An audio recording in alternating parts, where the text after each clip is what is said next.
Hey you guys, and welcome to my channel. Back in one of my favorite places to be. Okay, I know y'all noticed a little boo going on here. Yes, honey. Got a little swing time going. Beautiful pink bees. Loving it. Maybe I'll do this once a year.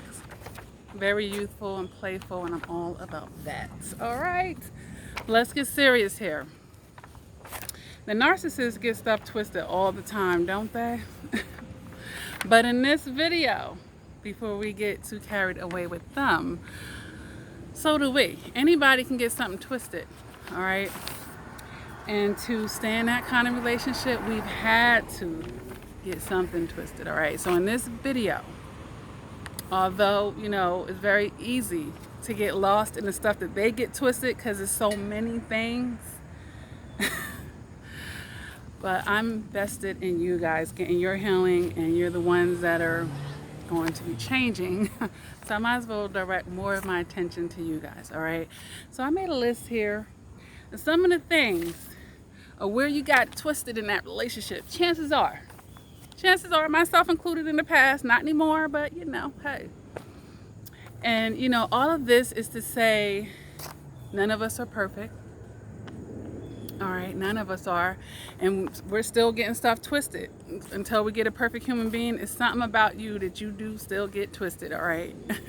But hopefully it won't be the things on my list that make you prone for narcissistic abuse and toxic relationships. With that being said, and without further ado, let's get into the list, you guys. Be honest with yourself. Have some moments of honesty. Shoot, have the rest of your life in honesty. All right, it's the best thing you can do for yourself. All right, so where did you get it twisted? Could it be you ignored your stomach? And when I say that, you ignored your gut, that gut feeling that kept saying, wait a minute, that was nudging at you, that was making you feel uneasy, that you tried to quiet, that you tried to run away from, that you know, pushed into the background somewhere. I know that I've been guilty of that, especially when you want a relationship to work out. That's the last thing that you want to acknowledge. Like, nah, you getting in the way, stomach. You getting in the way of what I want to see or how I want this to look. My illusions and delusions. Stomach, you're getting in the way. You're going to have to go have a seat somewhere. All right, and then it comes knock you out eventually after being ignored for so long, right? But yeah, we get it twisted when we ignore our gut instincts and our intuitions, our discernments, basically. That's number one, you guys. And furthermore, drawing upon that before we get to number two, we can call this 1.2 or whatever, 1.0 to whatever, 1.B. Not only did we ignore our intuitions, but we didn't examine the situation. Because if we want to push those vibes and those intuitions and those signals to the back, that means we don't even really want to examine that situation. All right, so in the future, when we have those gut instincts, does it mean it's 100% accurate? No. But could it mean that, you know what, maybe you should investigate a little bit and make sure this ain't a truth that you need to be getting right about now, okay? So when we get those gut instincts, we need to then, yes, examine the situation. Because there's a difference, and I know people who are guilty of this, usually people with tons of water signs inside of them. They get a feeling and they make it a fact. Feelings are not facts. Sometimes your guts can give you a feeling, and yes, you find out that was a fact. My intuition was dead on, but you find out. We're examining, all right? In our emotional maturity, we feel something like, wow, that's something I'm gonna have to look into here. Where did that feeling come from? Make sure. All right, so that's number one. We get it twisted when we ignore our stomach, we ignore our gut intuitions, all right? Number two, you got it twisted when you downplayed their sarcasm. You know, when they say to you, oh, I was just playing. I was just mad. I didn't mean it that way. You get it wrong, chances are. Yeah, because you're downplaying it and they're trying to downplay it. So you done joined them in that moment because they said something on the sneak and they're not brave enough to just own it, right? So they got it down. Oh, I was just playing.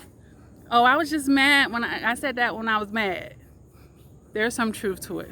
Trust and believe. That's where you got to twist it. And then you find out, you know what? They really meant that ish. They really meant it. They really meant it. When they get brave enough to admit they really meant it. Number 2. All right. Number 3, you second guess the gaslighting. Now, that's different from the sarcasm. The gaslighting is when they just flat out say they didn't do something, you didn't see what you saw, that type of thing.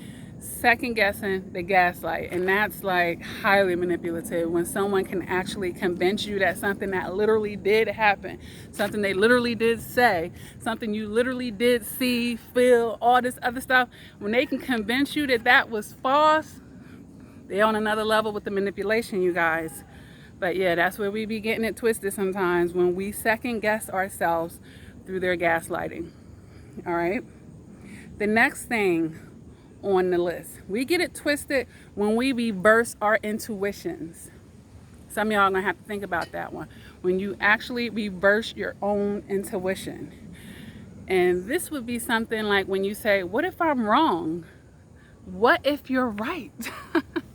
What if you're right? You know, a lot of times when people are used to being abused and this and that, it's very easy for them to lean more towards the negative than the positive. When they're used to being in situations where someone's gaslighting them and telling them it ain't what it is, it's very easy for them to fall into the habit of continuing to second guess themselves on another level.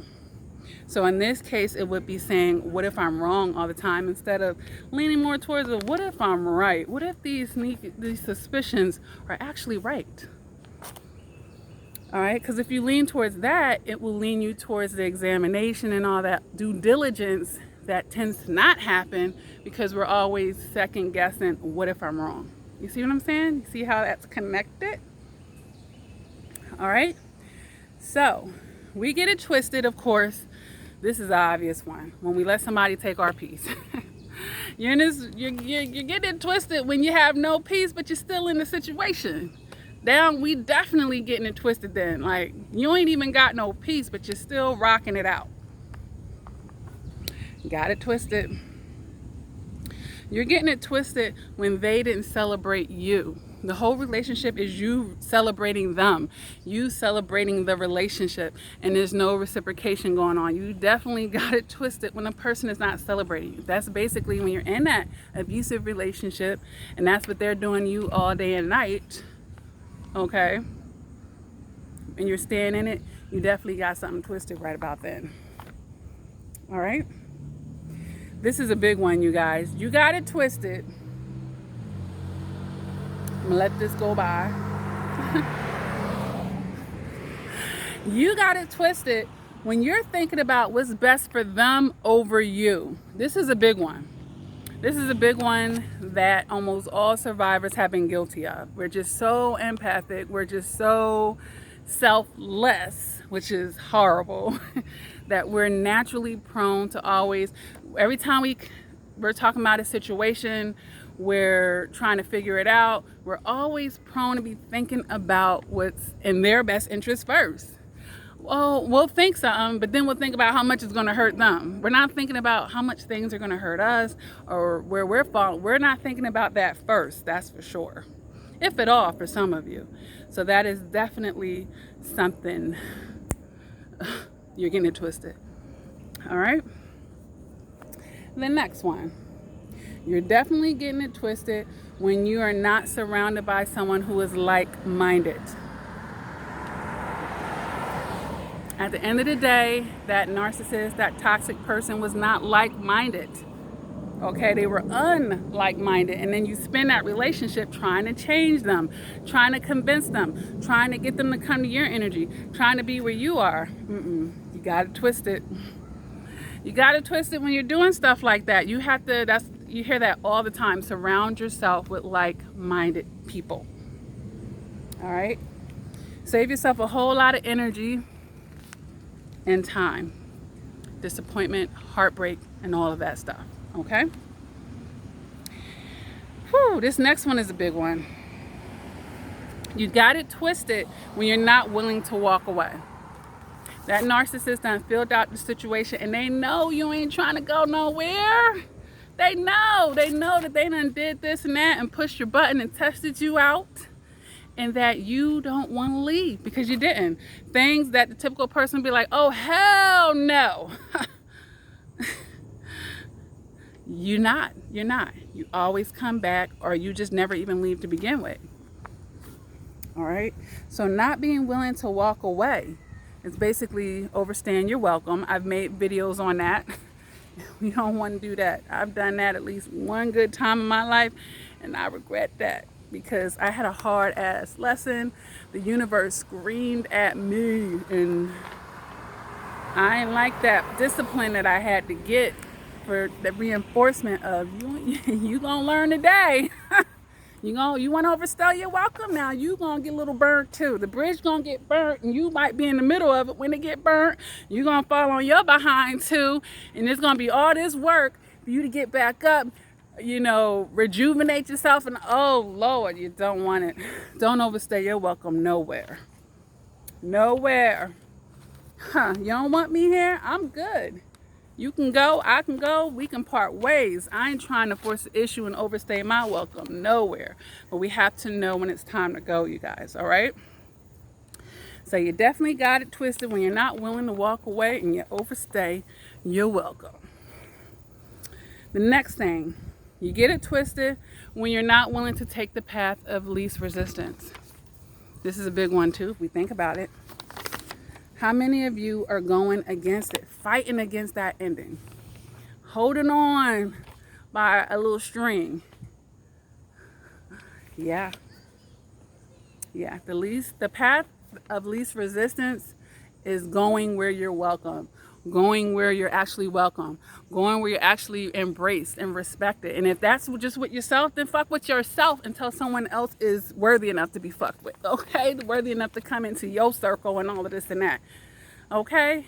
Be fine with that because you know what the alternative is, all right? You get it twisted when you don't know, all right?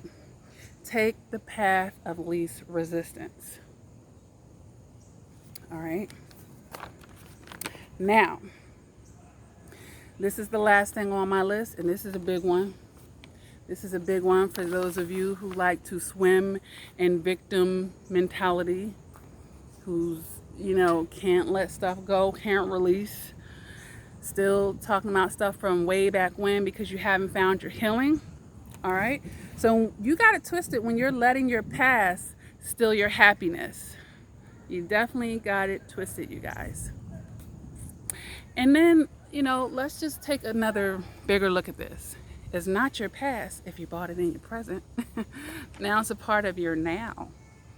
It's not really your past anymore. It doesn't really become your past until you go through that grieving cycle, you find your peace, and you release.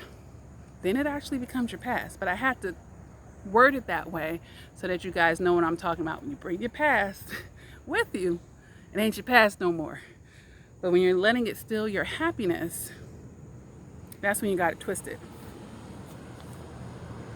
And some things about your past you want to keep because it's beautiful stuff. It uplifts you, And then some of the past is just your battle scars of gaining your wisdom. And it's like, you know what? It was rough, but I wouldn't change that because it helped me get to where I am now. It's all about your perspective, you guys, all right? So yeah, we get it twisted just like the narcissist, and hopefully a video like this will help you have that insight on where you need to work on at, okay? So if you like this video, make sure you smash the like button, you guys. Feel free to subscribe to my channel. Over 700 videos here to help you with your emotional maturity. All right? It's all right. We get stuff twisted. Like I said, no one is perfect, but let's untie as many knots as we can. Iron it out, smooth it out, steam, whatever we got to do, all right, and get to our best version, our own personal best version, all right, you guys? Never give up on yourself. Continue to do the work, And until next time, please take care.